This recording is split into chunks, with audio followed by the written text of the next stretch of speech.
Karibu kwa mara nyingine katika channel ya kupendwa ya Dr. For Education Media, mahali ambapo simulizi za historia, siasa, matukio makubwa ya dunia huletwa kwa mtiririko unaovutia na wenye kueleweka. Kama wewe ni mpya, usisahau kusubscribe ili usipitwe na simulizi zetu. Na kama uko nasi muda wote, asante kwa uaminifu wako na ushirikiano wako wa karibu. Leo kama tulivyoahidi, tunaingia katika simulizi maalum kuhusu uhusiano wa Iran na Marekani. Uhusiano huu una historia ndefu ya migogoro, mashinikizo ya kisiasa na athari zinazoendelea kugusa dunia hadi leo. Karibu kwenye simulizi ya historia ya Marekani, taifa ambalo limekuwa moja ya nguvu kubwa duniani, likiwa na ushawishi unaogusa siasa, uchumi, usalama na uhusiano wa mataifa mengi duniani. Hadithi ya nchi inaanzia mbali kabisa katika bara la Amerika Kaskazini, ambapo kabla ya kuwa nchi kamili kulikuwa na makoloni 13 yaliyokuwa chini ya Uingereza yaliyoitwa British 13 Colonies.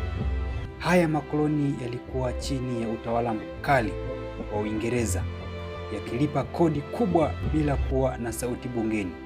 Hali hiyo ilisababishwa na hasira kubwa na hatimaye kuzaliwa wazo la uhuru wa nchi hii maarufu duniani.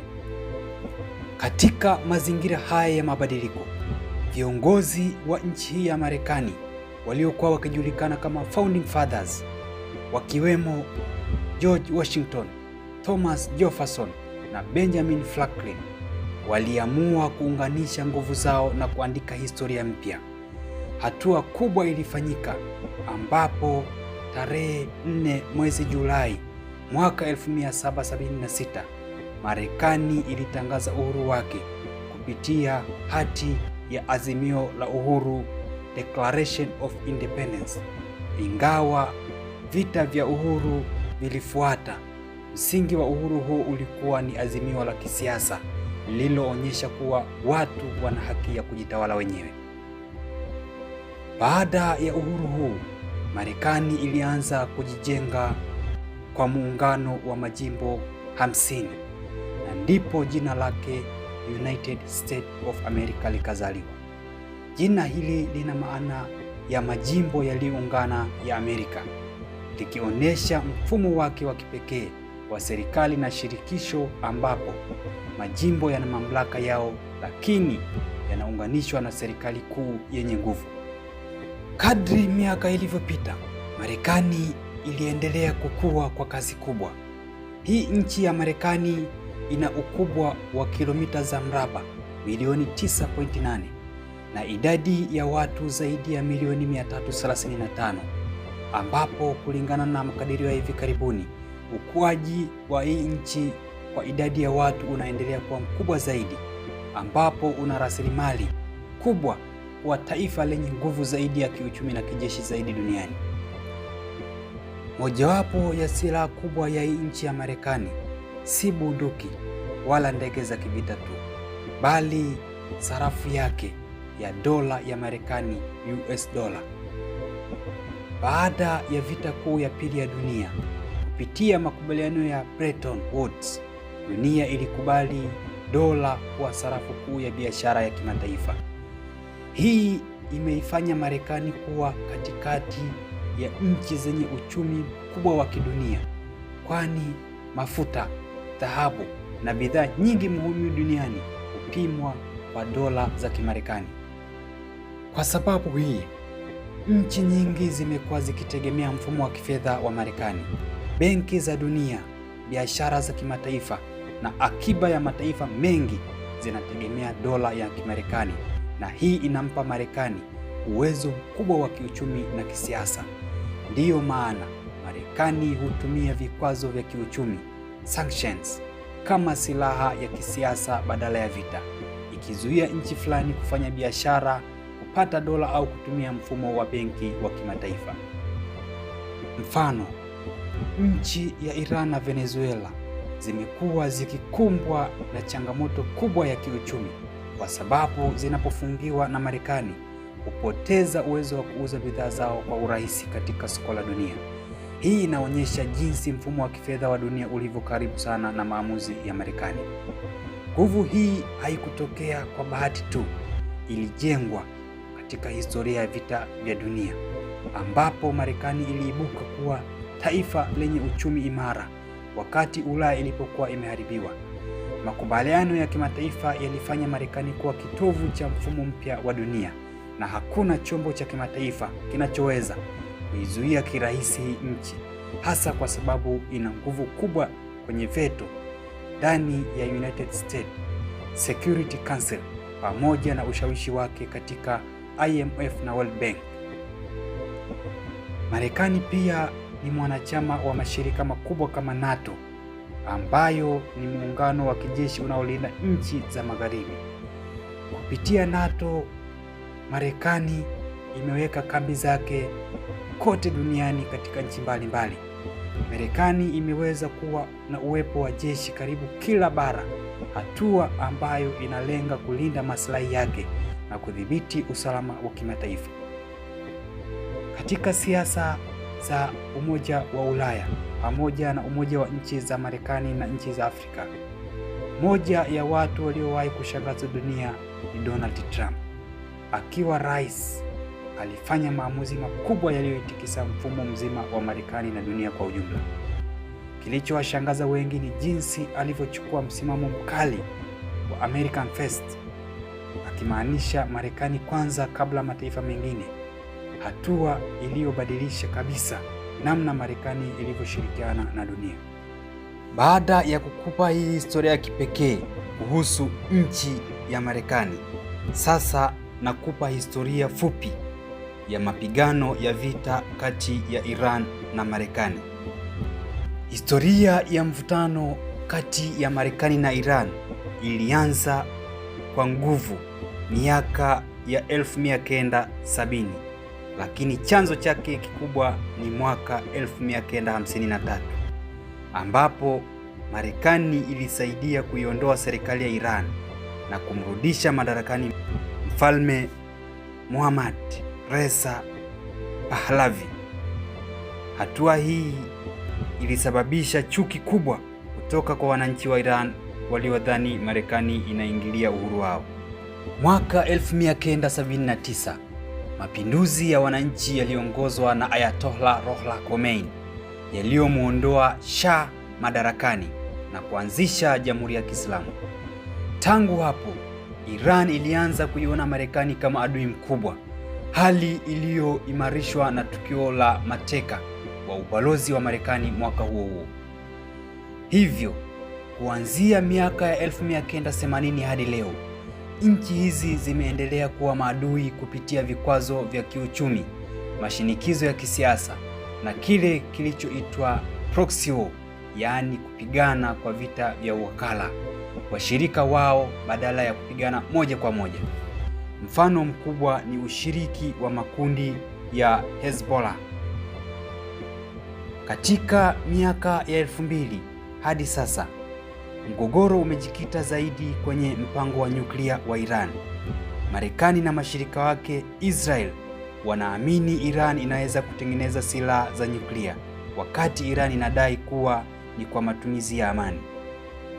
Hatimaye, kufikia Mei 2026, hali ya vita ilianza rasmi. Ilitangazwa na mvutano wake ukawa mkubwa zaidi. Mashambulizi yasiyo ya moja kwa moja yalianza kabla. Marekani imeongeza jeshi katika Mashariki ya Kati na Iran inaendelea kutumia washirika wake katika maeneo kama Lebanon. Hali hii iko kwenye hatari ya kubadilika kuwa vita kubwa zaidi. Leo hii bei ya mafuta imepanda dunia nzima na kuathiri usafiri wa watu katika maeneo mbalimbali. Hali hii imesababishwa na mlango wa bahari wa Hormuz, ambayo ni sehemu ya mafuta yanayozalishwa dunia nzima. Mlango wa bahari wa Strait of Hormuz ni muhimu sana kwa sababu unapitisha mafuta mengi ya dunia. Kabla ya mvutano wa mwaka 2026, ulikuwa njia kuu ya usafirishaji wa mafuta kutoka nchi ya Cuba kama Saudi Arabia Iraq, Umoja wa Nchi za Kiarabu na Kuwait kwenda Asia, Ulaya na Marekani, ukiwa na ulinzi wa kijeshi hasa kutoka Marekani ili kuhakikisha usafiri unaendelea bila matatizo. Baada ya mvutano wa mwaka 2026 kuongezeka, umuhimu wake umeongezeka zaidi, lakini pia hatari ikiongezeka.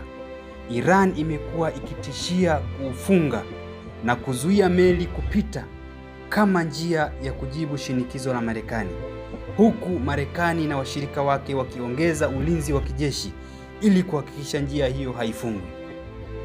Hali hii imefanya bei ya mafuta duniani kubadilika kwa haraka na kuongeza hofu ya athari za kiuchumi kimataifa.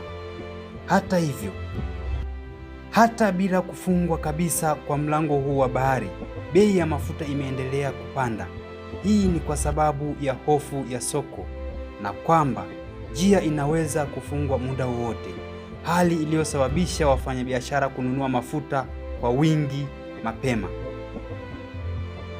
Gharama za usafirishaji zimeongezeka kutokana na athari ya mashambulizi, ikiwemo bima ya meli kupanda na ulinzi wa kijeshi kuongezwa. Wakati huo huo, baadhi ya meli hupunguza safari na kuchelewa kupita, jambo linalopunguza kiasi cha mafuta kinachofika sokoni. Zaidi ya hapo, nchi mbalimbali huanza kuhifadhi mafuta kwa wingi kwa tahadhari na kusababisha mahitaji kuongezeka ghafla. Mchanganyiko wa sababu hizi husababisha bei ya mafuta kupanda dunia nzima. Kuna jambo kubwa la kushangaza kuhusu mgogoro huu. Mgogoro huu haujawahi kutangazwa kuwa vita rasmi, lakini umeendelea kwa miaka mingi. Unatumia zaidi proxy war, drones na mashambulizi ya siri, na tukio dogo linaweza kubadilisha uchumi wa dunia, hasa kupitia mafuta. Proxy war ni vita vya uwakala, vita ambayo nchi moja inapigana na nchi nyingine bila kukutana moja kwa moja. Makundi ya nchi moja inaweza ikipigana na nchi nyingine.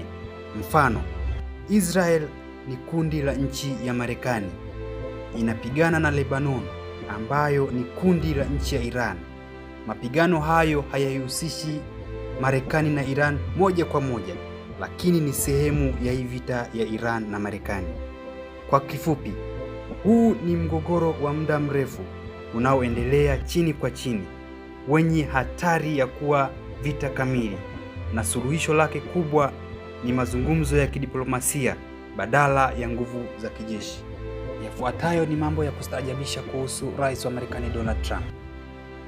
Donald Trump alivunja na kuhoji mikataba kadhaa ya kimataifa. Alipinga gharama za NATO kwa baadhi ya washirika na hata kukutana moja kwa moja na viongozi wa Korea Kaskazini katika mazungumzo ambayo hayakuwahi kufikirika kabla. Hii ilifanya dunia ishangae kwa sababu Rais wa Marekani alikuwa akibadilisha diplomasia ya jadi ya taifa hilo kabla hata ya kazi hiyo ya ukuaji wa dunia kuendelea. Kwa upande wa uongozi wa Marekani, una mfumo wa kidemokrasia wenye check and balance, ambapo rais, bunge na mahakama hugawana madaraka ili kuhakikisha hakuna mtu mmoja anayekuwa na nguvu kupita kiasi. Hadi sasa, Marekani imekuwa na marais zaidi ya 45, kila mmoja akiwa na mchango wake katika historia ya taifa hilo ambalo lilianzishwa mwaka 1776.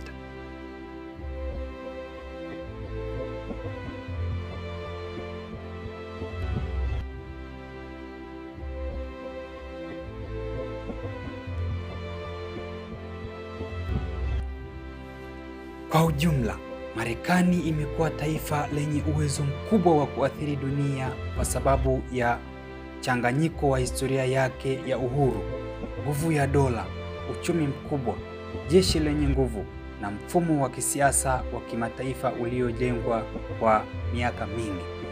Ndiyo maana leo maamuzi yake yanaweza kuathiri siasa, uchumi na maisha ya watu duniani kote bila hata kutumia vita moja kwa moja.